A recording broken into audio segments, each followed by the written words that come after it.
It's a lovely day today, and I'm going to go for a little walk through the garden, show you the progress that it's making at the moment. But just before we go, I've been asked if I can show this area. And all it is, it's an area where I keep all of my plants that I'm either growing on, or I'm growing on for myself, or I'm growing on to sell when I open the garden. Here's some stuff I'm growing for Ben up at Cliffbank Nursery, and I shall be hopefully delivering them very soon. Need to get them moved on. So I just store it here really. It's just a little standing out area. Nothing special. But plants that I either like or I think do well, I tend to split up and then just push them in here. And it's easier to keep my eye on it here, and I can water up a lot easier. And it's right next to the greenhouse where I've got all the plants inside. I've got a little plant here and I ain't got a clue what it is. And there is a label with this one. I was given that one, but the label you cannot read. So it's not just grasses that I keep all sorts. As you can see, I've got, well, okay, admittedly there's a lot of grasses in here, but this was really my standout area for the grasses initially. But when you look in between them, you can see there's other bits and bobs. So there you go. That's that little standout area. Now, yesterday I had a bit of a go through the garden, and I trimmed back this border for a start. It's not the only thing I did yesterday, but I won't go into that. But as with everyone, I'm constantly maintaining and changing and moving little bits and bobs. This is the orchard border, and it's a lovely area in here. It's so peaceful. You probably hear the birds singing. Okay, it is a nice area. Right, so this is the quarry tile path that I built last year. Settling in lovely now. One of my favourite areas of the garden, really, as they all are. To the right here we've got the long border, and it goes right past the floating deck there. You can see it rushes right past that. And then to the left we've got the Carl Forster border, which is Calamagrostis Carl Forster. That border used to be called the longer border because it used to go right up to the shack, but it's now dissected by different features, so it's not really appropriate anymore to call it that. I sometimes just stand here and stare at things. I bet we all do. I bet we're all guilty of that. Now, I should have come back out here probably 4 days ago when these Camasias were at their very best. They were looking absolutely superb. The bottom petals or flower sections have now dropped away, as you can see. And there's only a few more to go now. And that's one of the biggest problems with Camasias. I don't think they have a long enough flowering period. Not for me, anyway. So it's looking great. The bamboo in the cow drinker up there is doing really well. It's sending up loads of new culms, so I know it's doing well.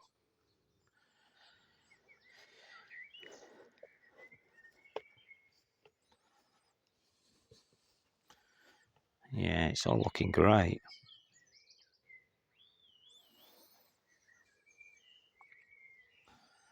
The whole section. This is cloister pergola. For those who watch my videos regular, I do apologise, but I do have new people looking, and a lot of people probably don't know what they're called. I like to call things, for those that are new, I give every area a name. It identifies it. And it identifies where I am if I need a cup of tea fetching. Yeah. So it's looking great this morning. This is a morning video I'm doing at the moment. It's a bank holiday and it's very quiet in the village, very quiet. The birds are the loudest thing going on, which is great. I can hear bees buzzing. In fact, let's go up to them.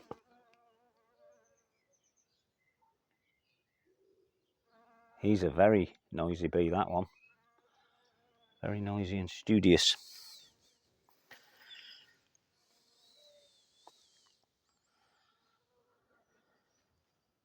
So we're inside the cloister pergola now. And the ferns are looking great. Really like this fern.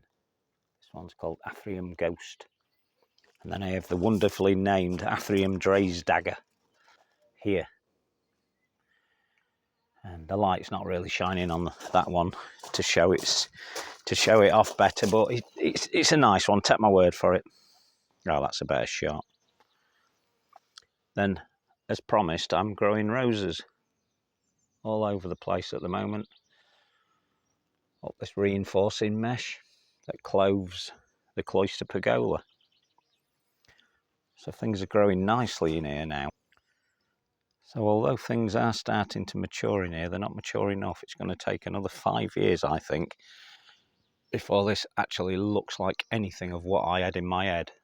But when I'm sat here, as I am right now, I'm sat on a chair, this is the view I get. And that's great, I love it. I can't wait for it to be clothed more, so that I can sit in almost obscurity in here and just sit and listen and observe and come up with new ideas to get me even busier. I left that deliberately open, that section there, so that I could view through it from both in here and then from up the top there, so I could see through. And it's a great view. Shouldn't be too long before we actually get more of that look, which is Rosa Gertrude Jekyll, so that we can get this area clothed completely.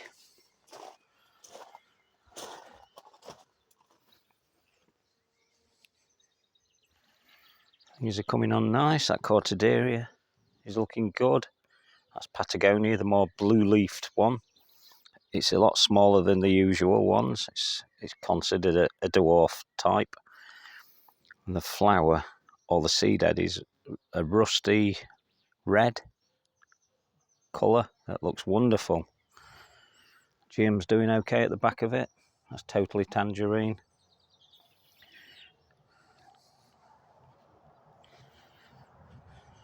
And here's the other side of the long border. Everything's growing now. From my last video that I was looking at the other day, things have doubled, if not quadrupled in some cases. So this is Sorbus cashmeriana.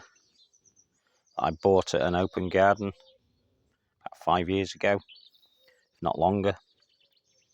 And it's lovely. And my friend, who's a bit of a gardening buff like myself, thinks it's a little bit special because it's not the usual cashmeriana. Because it's a seed raised one, it's taking on different attributes. It's got some very, very small leaves on this one. They will get a little bit bigger than that, obviously, once it gets going, but it never gets very big. It's almost the size of a small hedge rather than a tree, which it's supposed to be. These are the cow drinkers that I rescued some years back, well, only a couple of years back actually. Put them in last year and planted them up, and they're looking fantastic. I've tried to be interesting with the plants I choose, which you wouldn't think so, because I've got this particular plant here, which is Euchra zabeliana. It's a lot better colour when it first comes out, and then it fades over to a green. But that's great. I like the changes it goes through. And some see it as a bit of a boring Euchra, whereas I see it as a bit of a stunner, actually. It's very understated. Oh, there goes the church bell. I'll be quiet, see if you can hear it. Oh, we've got a car coming to spoil the effect of the village scene. Here's a nice Astrantia. This is the one I call Muriel's Gift, which is really just a selection, a Jill Richardson selection. But it does really well for me. So we've got two planters in. We've got lots of hostas growing here. And then I've got this lovely Lovely Acer, it's fantastic. I think it's Acer ban Shibari or something like that. I'll look up the name and put it on the screen. But it's wonderful. I think its common name's Red Cascade. In fact, I think it means Red Cascade or Red Waterfall, maybe. Again, I'll put that up for you. So we're at the seating area, or the floating deck as I call it. And it's just got such a lovely look. And we sit there drinking our tea. And I've done just that this morning. And yesterday I spent quite a bit of time gardening, but I made time to sit on that every now and again. It's wonderful. Little simple design trick here. I've moved these here. This is a water feature that I've made myself, and it's like a self-contained water feature. And it has a pump inside. I've not got it working just at the moment because I've moved it from elsewhere where it was stored. And then what I've done is I've put it onto this galvanised vessel, which usually sits up in your attics. It's called a header tank. And that's sat on that, just to give it a bit of height really. But what it does is it creates that little interest there with that little opening. And I'm thinking about putting a hoster inside there. I'm more concerned about putting hosters in there because we've got a lot of slug problems. I've had to actually reach for the slug pellets, which I hate doing, but I've had no choice this time because I've got no other natural repellent. Most of them are wildlife friendly, so please don't moan about it. If I didn't do this, I would definitely have no more hosters at the moment because we had such a rainy start that the slugs and the snails were everywhere. This one's called Blue Mouse Ears. Cracking little hoster, this one. And it's in my favourite container, that bashed bucket that I told you I found in an hedgerow where I was working. I used to go for a pee. There's no other way around it. I used to go for a wee near the hedge. And about 2 weeks in, I spotted it, just glistening out of the soil, and I dug it out. Luckily, I hadn't peed on it, so we were all right. And I love it. Most people would stick that straight into the dustbin. Not I. So from up here I get some great views as well. And it's deliberate. We're on a walkway that was already here when we got here, and it's a stone wall. Quite lucky really to have this. And the previous owner had this built, and it goes quite a way up there as well. And it surrounds the house, or the bungalow as it is.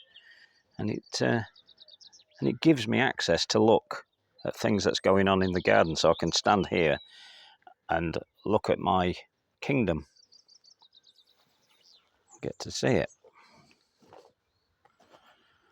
The wildlife dip pools, as it is now, filled up, so there's not 2 dip pools anymore. Well, there is technically if you look at the dustbin, but it's just one big mass of water, and I'm concerned about the weed that's going in there. I knew it was going to come in.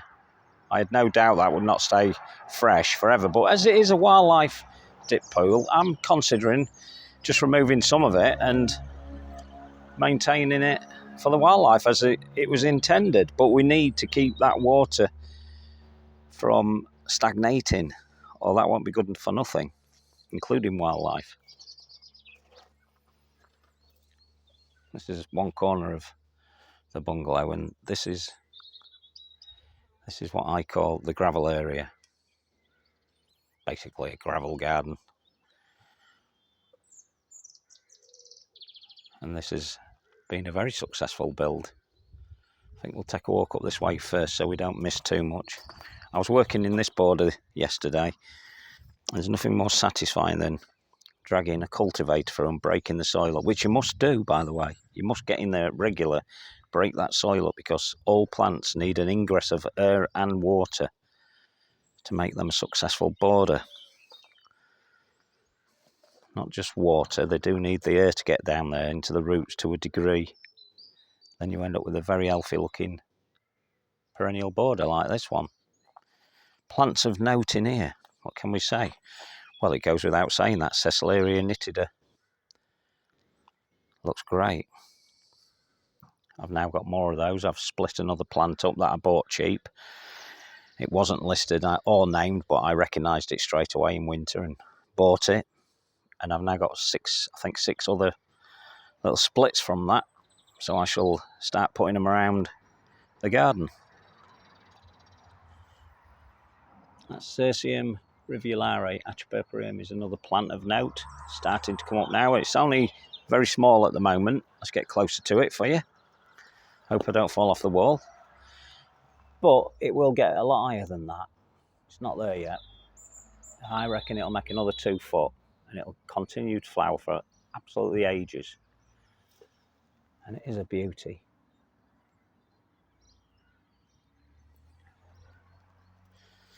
So there's all sorts of plants in this one. All sorts. Loads of different ones. This is a geranium and it's called Max Frey. A really good one, this. It was actually here when I came. And the reason I know it's Max Frey is because it had a label. Can you believe? A label with it. Oh, that was a little blue butterfly. I don't know if you saw that. We get lots of holly blue butterflies around here because we have a couple of holly trees. There's one of them. And they like that. Okay, let's move on then. Another cow drinker with the obligatory abandoned watering can. And this is a lavender called Edelweiss. It's a white one. Doing really well now. They were tiny last year. They're doing really well. I love this section. That is a genuine antique well pump. I have 2 of those. That one I swapped for a mirror. Can you believe? My sister had this one and I swapped a mirror for her that she'd longed for, that I would let her have. But I wouldn't let her have it until she let me have this. There you go. Made a bit of a feature of it. I collect these things as people keep noticing. This little old, I think that's a toad. And I like collecting them. Just love them. I don't know why. Just do. That's looking good now. In fact, that's the best that's ever looked. That's a Maria Maritime, and it's called In the Red. Yeah, this year it's doing really well. We're a bit of fun as well, look. Just a bit of fun. Of these faces all over. This is looking pretty good. Now for the lady that asked, here's a close-up of the hedgehog that many people never see. Just a little stone hedgehog. No real detail in that, which is what I like about it. A bit quirky. We get to look up the side there. That's the entrance to Grassy Bottom. Some good plants in here, some great plants. We'll probably go more into detail of these plants as they get going a bit better. There's so many good ones, too many to name. But they're all away now. We're at that point where things are really racing away. I can't wait for this Cortaderia richidae to get to the flowering phase, which it's about to start sending up flowers, can you believe? I'd like to say it's a bit early, but I think it's about right for that one. A bit of cloud pruning there.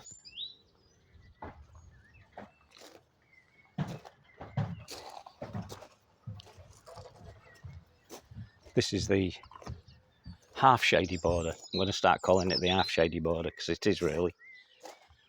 It's looking great now. Looking fantastic. And then up there, the shuttlecock ferns at the background there. They look fantastic from wherever I stand in this garden. It's only a little border really, this one. I guess I call it a little border because it is a little border for me. But for most people, that's probably about the size of their garden. I forget how lucky I am. Well, I don't forget how lucky I am. I know how lucky I am to have this garden. It's wonderful. Remember, this garden is now 4 years in. And there was practically nothing here at all. It was all grass. Hence the name Grassy Bottom. Bit of a closer look at those. Asmetitochea strophiopteris, the shuttlecock fern. And we have little dustbins around the place that I put in. I like to put these in. They just make plants look more interesting and they bring them to your attention. And there's another one here. But that's a bucket, an old tin bucket. And then this section here looks great. This is Do you know, I don't think I've ever given this a name. I must think of one. I guess we could call it the barrel garden now. Trouble is, I don't like to call them the barrel garden because that barrel might move. Hopefully not. I've put it in there so I can't move it anymore. I've planted around it excessively. This is looking great now, this Acer. I'm so pleased I bought that one. And this is my little nod to the Japanese garden, as you can see. As I said in the previous video, it's not really a Japanese garden, but my nod to it. Things are looking great. Here as well, the bamboo's doing well now. And I've taken 3 splits off that now. I could have had a lot more off this one. This is Famna Calma. And it's starting to, I spotted them the other day. See if we can pick one out for you. There you go. There's a new culm there. So it's doing really well. Settling in nicely. Well, it's been settling for quite some time. A nice clumping bamboo, as I've said before. Don't fear bamboos. There's a lot of good ones out there. There's a lot of monsters. Just choose with caution. Do your research. So we didn't really look at the gravel pergola garden or border, which is that one there. It's doing all right. I don't know whether I'm still happy with that. Still a lot to do in this with planting. I mean, there are some good plants in there. I still don't feel it's got its identity yet. Maybe that will come with time once some of these things get mature. That sanguisauber, it looks fantastic. And that particular variety is lilac squirrel. It looks great. And the donkey drinker behind it with another well pump, you can see there. There you go. Let's get you closer. Bought that online. The bargain price of £20. Oh, look, there's a shield bug on it. See if we can get close before it flies off or jumps off. There you go, a little shield bug. Things are coming up here. That's Eupatorium Skinny Mini, my own Eupatorium. And that's looking good. Oh, this looks good from this angle here, so you get a nice view of the Telegraph pole pergola walk. That's great, I love it. So you just love walking around gardens. As I said, I'm walking around in the morning and we got an altogether different type of light at the moment. An altogether different type, which is absolutely fantastic. This is a Veronicastrum. We think it's Adoration. It's Veronicastrum virginicum, so the taller types, which is fantastic. And that's the best it's been yet. But they can take 3 or 4 years to get settled in themselves. So sometimes you've just got to have a little bit of patience. Just put up with it. We're quite high up here, as I always say, and people don't realise just how high up we are at this section. But we are. So the Telegraph pole pergola walk is a definite improvement on this area. It's something that I had in my mind a long time ago. Let's walk backwards. Let's try not fall over. Won't be the first time. So there you go. So that's the entrance. This side, which is the house side itself, and then we walk. It actually gives you guidance to different areas. So when we get here, it's kind of a crossroads. The area there takes you up to Kathy's Arbour Seat, which is that little building I built for her last year. And then the rest of it takes you down to here, or the other side of that rather. Takes you down there, down the garden, away we go. There's some earth sections here, some soil sections. I meant to overseed that and I forgot all about it. I think I'm going to have to import some more fresh soil. That won't take long to get going. Should be all right. I'm amazed that the tulips are still going after all this time. This is an acanthus and it's actually flowering. Look at that. It's starting to flower already. Sure, it's not supposed to flower just yet. That's a white one. That's rue laden. It's a nice one. Got the Centaur at the back. That's just Centaur Montana, the one with the purpley blue flowers. That was already here when I came here. Actually, this was like a shrubby area, and that was tucked under one of the shrubs. Kept it going. I say I've kept it going. It's a very progressive perennial, that, but I love it. It's more of a for your wild garden, really, but I love it. This is kind of wild in here. The phylloxerums are doing well this year. Last year, a little bit dodgy. This year, brilliant, because we had all that early rain. And I've got 2 Phyllictrums in this area. This one is well established. This is Phyllictrum Ann. And then the other one being Phyllictrum Ellen, which I did move from another area in the garden. So it's a lot smaller at the moment. But nevertheless, very nice, very nice.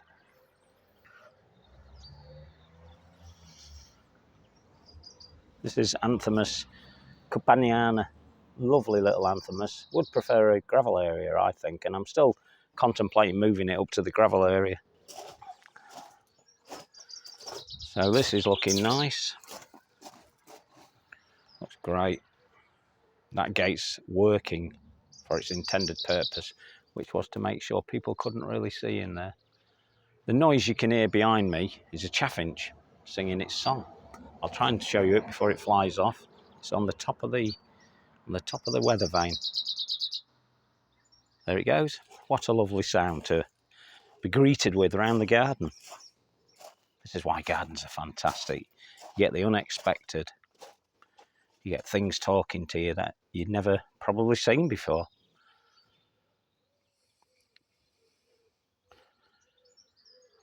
This is starting to come into its own now, that side of the border, which is the owl border, or the back end of the owl border. Everything's growing nicely now. I'm still shuffling things around, can you believe?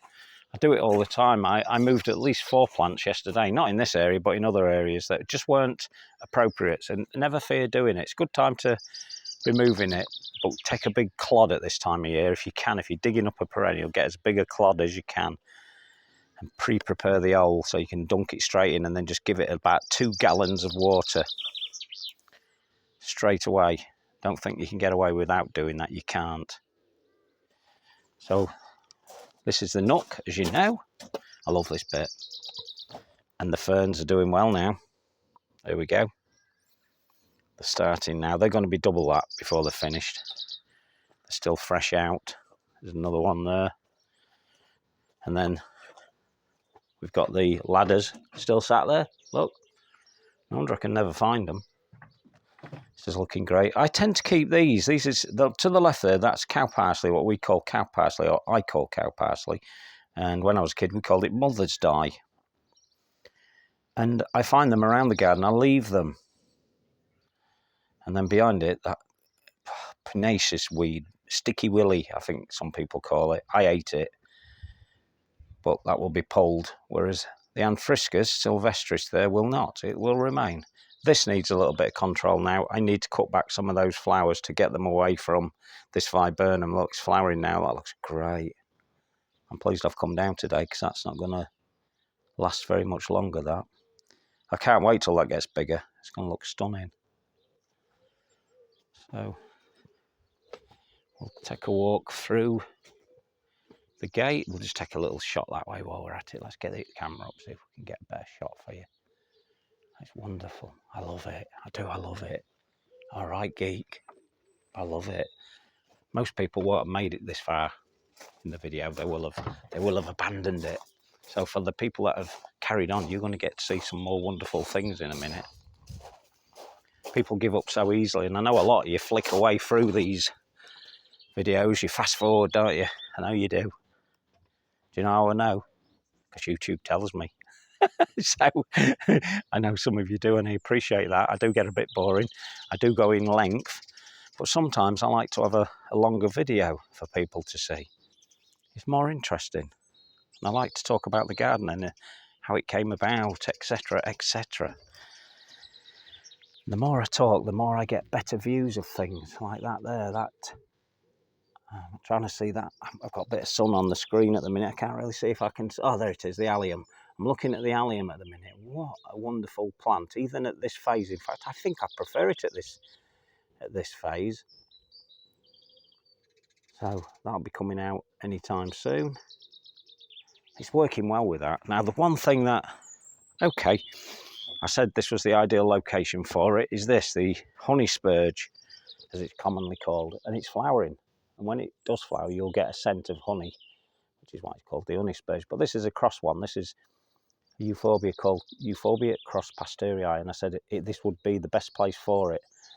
And by God, it is doing well. It's doing too well, actually. I think it is going to do really well, so I'm going to have to do some judicious pruning on that one. I'm going to have to let it do its thing this year, and then I'm going to have to do some sort of pruning, or I'm going to have to move everything that's around it, because nothing will grow around that. So I did a lot of work in this area yesterday, and as I said earlier, just pulling that cultivator through just breaks the soil up, and it's lovely. And this is the Boardwalk border, and I'm quite liking it now. There's things are happening, although we've got this bit of a gap here. This is what happens. What I did do was I moved a little shrub that I wasn't happy with. It's only ever going to be a small shrub, and I wanted something more evergreen. And I came yesterday and I came to the conclusion that I thought, well, it's not right. We need to move it. Originally, I wanted some evergreen type of plant in there, just to carry on the show through winter. But that euphorbia of mine, Malachi, which is there, that will be fine. That'll do it just fine. So I decided to take the other one out, and then I moved Skinny Mini, just so you know. I'll give you a little talk about that. So there's Skinny Mini just popping up through there, and it was moved from under that rheum because there was a massive leaf over it. I wish I'd never snapped the leaf off. I did, so that Skinny Mini could come up, and then I thought, oh, maybe I can move Skinny Mini into this section. It seems I'd moved that shrub. A big mistake taking that off, but what it will do, it'll encourage new leaves to come through. It'll be fine. This is another Phyllictrum, and it's Phyllictrum Brunianum, and I will put the rest of the name up on screen because I don't want to jump onto that. I've got the label there, but it's new to me last year, and I don't really want to jump into that border because I don't want to crush the soil again. It's looking so good. So where we are behind the shack, and this is a section that gets sun to a certain point in the day, as you can see. Obviously at the moment it's getting loads of sun, but there'll come a point today when that will disappear and this will be completely in shade. We have some very nice plants in here, some very nice ones. That lovely Acer, and that Acer, if you're wondering, is called Trompenborg, and it's seeding. You can see those little wing-like seeds in there.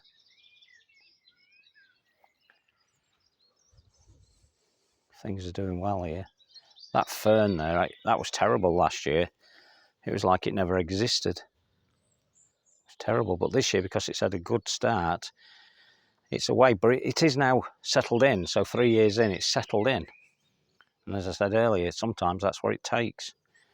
And this is a Persicaria called Polymorpha. Now it looks small at the moment, but that will cover the whole of that bare soiled area there. It will make 4 foot tall, maybe 5, by the same in width. It'll completely cover that section. So when we come back later in the year, that'll be all exciting for you. So here's that allium from the other side. That's fantastic. And yet more Miscanthus lutaria riparius, as I said, must be contained, and I've contained it in this old oil drum.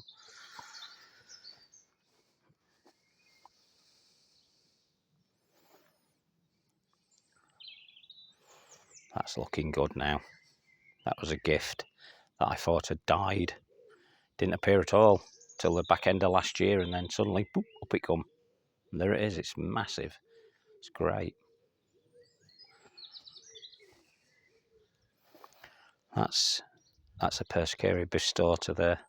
It keeps changing its name. I've seen several names with that one, but who knows. So the Rheum palmatum, look at it from here. It's got its flower head on now. It's fantastic. It's doing really well. And as I said, I put it there deliberately to get the overflow from the ponds or from the wildlife dip pools, and that's just what it's getting. Hence the size. But remember, it's 4 years in now. So it's doing absolutely excellently. And I talked about the leaf. There it is, look. What an idiot. Should have thought a bit more. I've said it before, just think before you make any actions. Because once it's done, fait accompli. When it's gone, it's gone. There's one of them cuttings I took off the elder, which is Black Tower. That's looking really nice now. And there's a purpose for that. Once it gets going taller, it all will become apparent why I've done that. Sometimes you've just got to wait 2 or 3, 4, maybe 5 years before you see why I've actually done that work to it. So this is looking great at the moment. You get a nice view up the garden from here.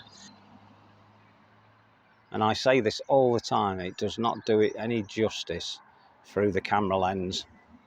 You've got to come into the garden and walk through it to really understand just how beautiful it is.